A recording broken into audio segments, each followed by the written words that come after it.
Paula Prati me da aire con la mirada atenta de Fede Hernández en la coordinación de aire y nos queda un rato largo hasta las 8 de la noche para tener una linda conversación con nuestro invitado. Lo anticipábamos antes, hablamos de Pablo Solana, periodista, escribe en una infinidad de medios y es autor y coautor de varios libros. Por nombrar algunos, 2001, No me arrepiento de este amor, de Editorial Chirimbote, y por nombrar otro, el último, La verdad en la garganta, la sombra de la CIA tras el asesinato del poeta Roque Dalton, coeditado por Batalla de Ideas, La Fogata y la Escuela de Formación José Carlos Mariátegui. Pablo, querido, gracias por venir, ¿cómo estás? ¿Cómo andas, Mati? Gracias por la invitación, un gusto estar acá.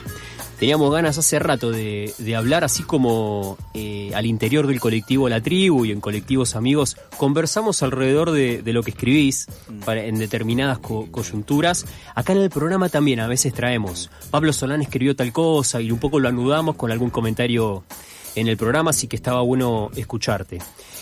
Pablo además integró, es un militante, y diría que, entre otros, integró el movimiento de trabajadores desocupados de la coordinadora Aníbal Verón, y ahí fuiste compañero de Darío Santillán, entre otros, ¿no? Sí. Un poco quiero arrancar por ahí, vamos de atrás para adelante, si se quiere. Me interesaba un poco que nos retrates ese cotidiano de la militancia en los 90, ahí en el barrio, cómo era ese contexto y cuál era la actividad de ustedes. Un poco pintar, casi como, no diría como anécdotas, pero un poco pintar esos paisajes de los 90 en la militancia. Sí, bien lo ubicás, ¿no? En los 90, porque antes del 2001, antes del Puente Pueyrredón, en junio de 2002, estuvieron los 90.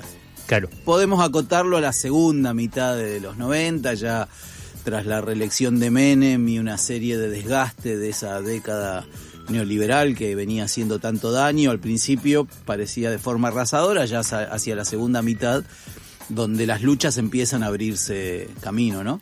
Entonces, la militancia en el barrio, uno lo sigue viendo día a día. Yo estoy en La Boca, donde también hay compañeros, compañeras que organizan sus cooperativas de trabajo, el comedor. Hay una base que es parecida, uno podría decir, ¿no? Uh-huh. Varían los índices de demanda sobre el comedor o las posibilidades de un proyecto cooperativo, pero esa realidad es bastante común a lo que ya es una cultura política muy particular de nuestro país en las barriadas.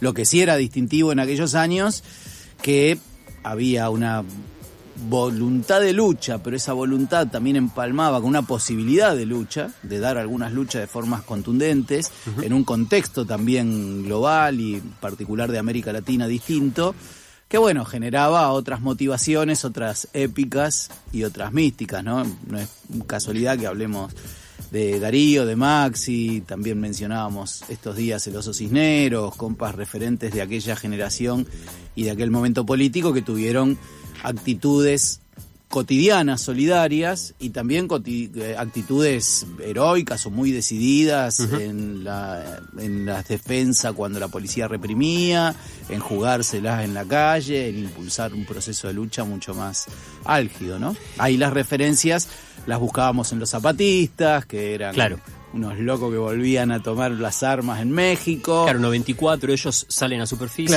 Claro, la guerra del agua y guerra del gas, que fíjate que eran rebeliones populares, pero ya era la guerra del agua, claro, ¿viste? Y era acercar la paz, entonces había un clima de revuelta mucho más en primer orden. Te voy a preguntar a propósito del texto que escribiste con Mariano Pacheco, en donde vos marcas algunas cosas, entre otras la voluntad de combate. Y te voy a consultar ahora una pequeña reseña de Los Osos Cisneros, que recién señalabas el barrio de La Boca como un territorio de militancia, y hay una referencia fuerte ahí. Pero ¿cómo era Darío en el cotidiano, como compañero?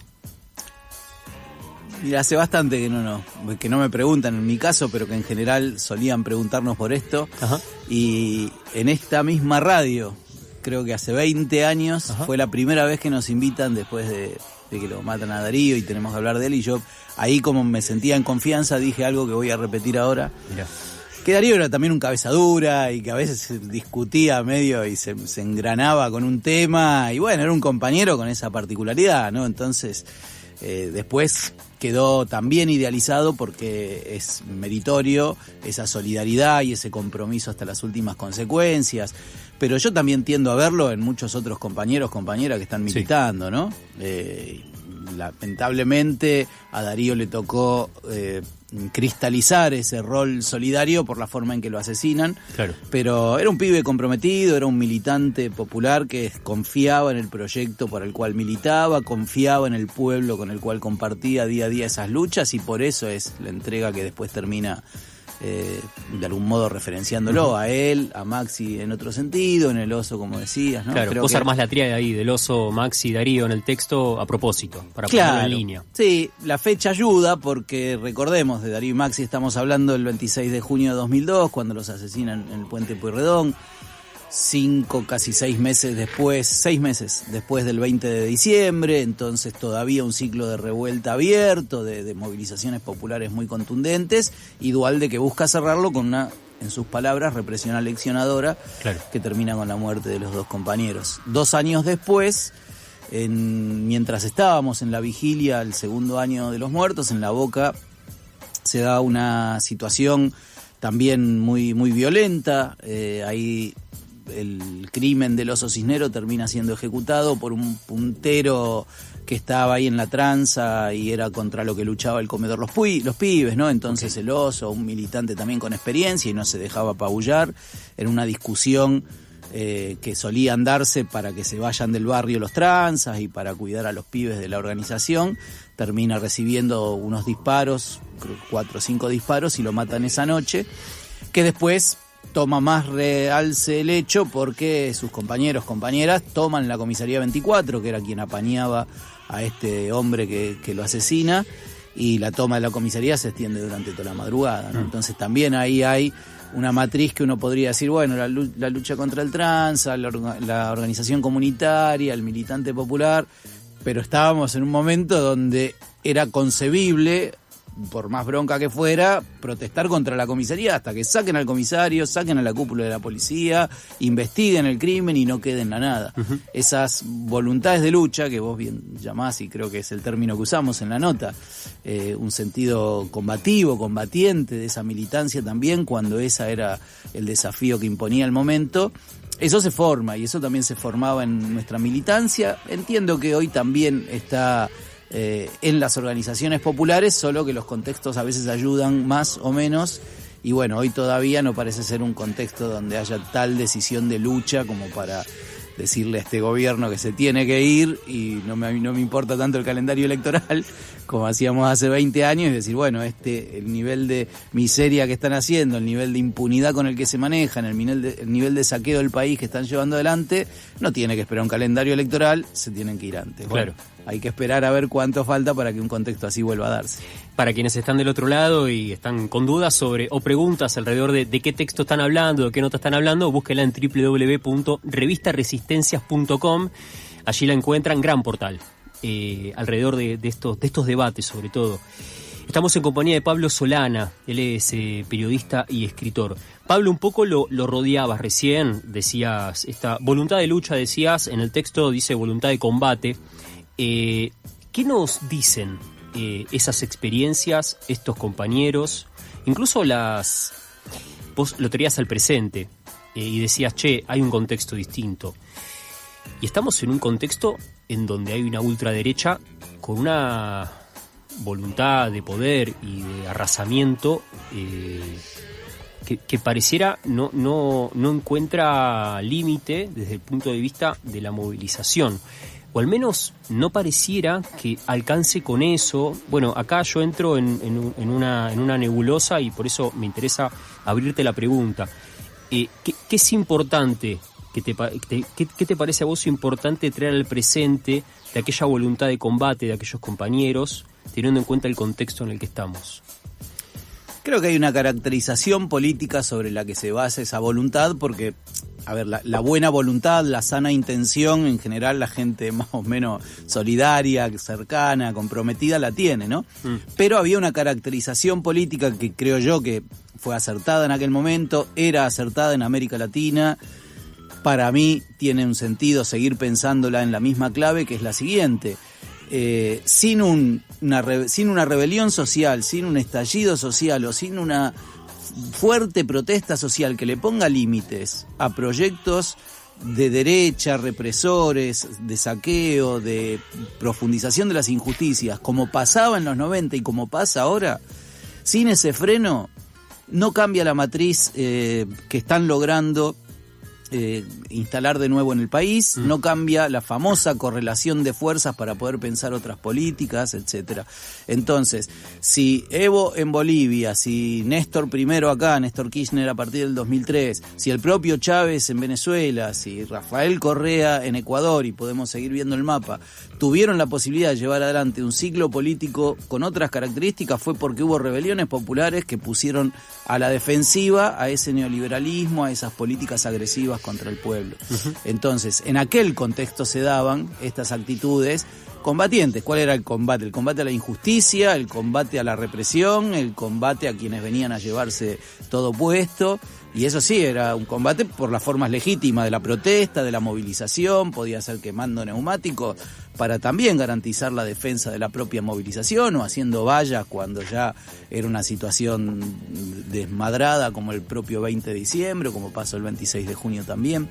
Entonces ahí hay una actitud que, como digo, creo que lo da el contexto, pero también lo da una concepción de qué tipo de lucha estamos librando. Claro, ¿no? Sobre todo. ¿Y vos ves hoy un arrojo de esas características, ese enfrentamiento cuerpo a cuerpo? Bueno, no, hubo movilizaciones muy picantes donde yo creo que fue justa, bueno, recordemos cuando se movilizaban las hinchadas en apoyos a los jubilados, alguna otra marcha de hace ya un largo año atrás, creo que fueron las últimas situaciones donde hubo una voluntad de decir, no, miren, por más protocolo que quieran aplicar, por más que repriman porque sí, acá no nos vamos a ir, la movilización la vamos a defender, en la plaza nos queremos quedar, tenemos derecho a hacerlo. Está más difícil, y ahí sí también me sirve, a veces apelo al paralelismo, porque uno dice, bueno, había que ponerle un freno al neoliberalismo de los 90, pero esas condiciones surgieron también después de unos cuantos años de hegemonía de esas ideas, de consenso social de esas ideas, de una sociedad que también decía con Menem que había que esperar, que había que darle tiempo, que tal vez yo estoy peor porque me echaron y la indemnización me la gasté en la cancha de pádel, se decía en los 90, o en el parripollo. Bueno, todo ese tiempo es un proceso que los pueblos también necesitan dárselo en sus expresiones o más amplias o más parciales, pero es parte de una reflexión que hace una sociedad y que lleva un tiempo. Yo creo que ahora estamos en un interreño parecido a eso, en el tiempo que todavía lleva que como sociedad se asuma que a estos no los vamos a sacar de encima, sino es diciendo basta, y diciendo basta con energía, con la fuerza popular y con la potencia de la movilización. Todavía no veo que esté a la orden del día eso, pero la verdad no veo que pueda darse de otro modo por cómo vienen llevando las políticas con la agresividad también el desinterés por cualquier forma democrática o por cualquier cumplimiento de una ley que ordene restituir un presupuesto universitario o subsidios a la discapacidad. No les importa nada, no van a cambiar porque simplemente tengamos razón, esa razón habrá que demostrar en la lucha. Tiene que haber un pueblo que acompañe esa voluntad de lucha, ¿no? Todavía eso está en discusión, creo. Me voy un poco para Colombia, porque estuviste en ese viaje que hiciste por Centroamérica, sobre todo. Bueno, vos viviste en Colombia un tiempo, ¿no? Estuve entre el 2013 y el 2020 allá. Claro, es un territorio, un país que conocés y que hace poco estuvo en elecciones. Bueno, ganó la alternativa de ultraderecha con De la Espriella y se terminó, o al menos le pusieron coto a una continuidad del gobierno de Gustavo Petro con la alternativa de Iván Cepeda. Y allá diría Pablo, una línea, y corregime, hubo una experiencia de un gobierno progresista popular que incluso tenía algunos resultados para mostrar. No había dado vuelta a la taba, no había socializado los medios de producción, pero tenía algunos elementos de mejora. Lo digo porque hemos hecho entrevistas con compañeros y compañeras de allá para saber cómo venía la mano. ¿Qué pasó en Colombia desde tu mirada? ¿Por qué no hubo una continuidad y por qué eligieron un personaje como el que acaba de ganar allá? Sí, es cierto lo que decís, el gobierno de Petro logró un apoyo social, popular, Tuvo políticas desde entrega de tierras al campesinado, que era una reivindicación postergada siempre a partir del conflicto histórico en el país, de apertura de universidades y gratuidad, que era un compromiso con la juventud, que había participado, valga la comparativa, con una revuelta popular también años antes de que Petro llegue a las elecciones. Él llega con ese impulso y busca cumplir esa agenda y lo hace de buen modo. Hay que decir que la elección salió en esa famosa expresión que se dice empate técnico, por unos poquitas, menos de un punto de diferencia el balotaje. Eso implica también un aval al proyecto que en Colombia le llaman la izquierda, y es creo yo que es justo porque hay una vocación de izquierda transformadora genuina, y cristalizó un 49% de apoyo social, 13 millones de votos. Es un caudal bastante inédito en Colombia, y eso es valorable. Que faltó un puntito y que la otra mitad de la sociedad expresó o eligió una opción de derecha, sí, es en parte porque Colombia tiene su particularidad y la historia también, esa polaridad no es nueva, y en parte porque estamos en un clima de época reaccionario que arrasa, ¿no? De algún modo, porque uno mira Perú y que Keiko Fujimori, la hija de un dictador que se fue repudiado con crímenes de lesa humanidad, con cadena perpetua por los crímenes que perpetró desde el Estado, y vuelve a ganar.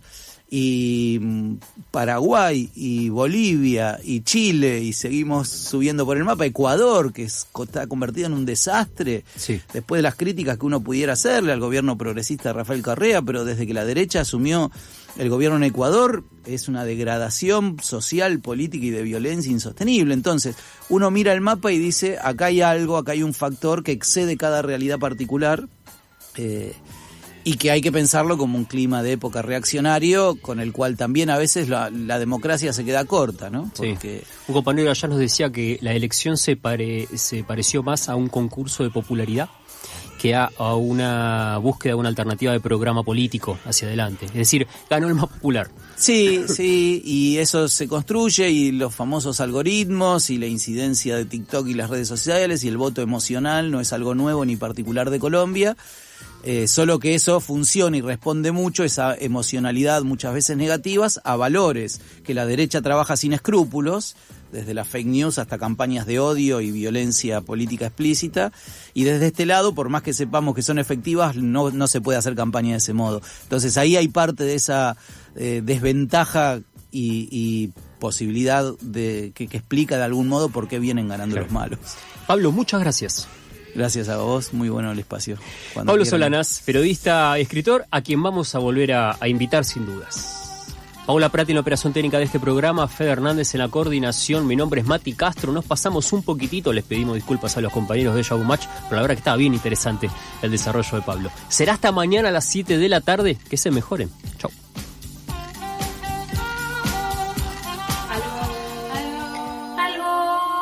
Para escapar de tu miserable suerte, el pueblo tiene 3 caminos, 2 imaginarios y 1 real. Los 2 primeros son el bar y la iglesia. El tercero es...